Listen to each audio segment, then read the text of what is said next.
Pinagpapaliwanag ng LTFRB ang mga transport network companies kung sadyang pandaraya ba o simpleng kapabayaan lang ang sobra-sobrang listahan ng mga driver nila. Kaugnay ito ng listahan ng libo-libong transport service o motorcycle taxis na wala namang pahintulot na pumasada. Yan ang umarangkadang balita ni Justin Ignacio. Naglabas ng show cause order ang Land Transportation Franchising and Regulatory Board o LTFRB laban sa 21 transport network companies matapos matuklasan ang kahina-hinalang paglobo ng bilang ng mga benepisyaryo ng fuel subsidy.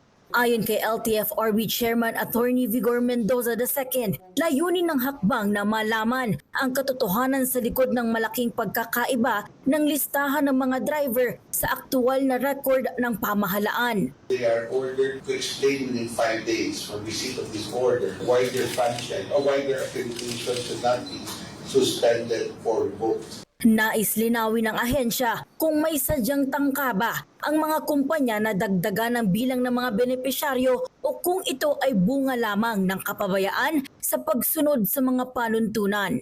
Nag-ugat ang imbestigasyon ng mapansin ng LTFRB at Department of Social Welfare and Development na hindi tugma at masyadong mataas ang bilang ng mga transport network vehicle drivers na humihingi ng subsidiya. Precisely for onboarding vehicles in their application beyond what is onboarding vehicles to walang authority na galing sa LTFRB. Sa ilalim ng nasabing kautusan, kailangang magpaliwanag ang mga TNC kung bakit hindi dapat bawiin o suspindihin ang kanilang otoridad para mag-operate. They should update, they should inform the LTFRB kung meron silang mga drivers na tawag nila inactive o hindi naging ginagamit. Inutusan ng ahensya ang mga kumpanya na isumite ang kumpletong listahan ng kanilang mga driver at plaka ng mga sasakyang ginagamit nila na ibinigay rin nila sa DSWD para sa ayuda.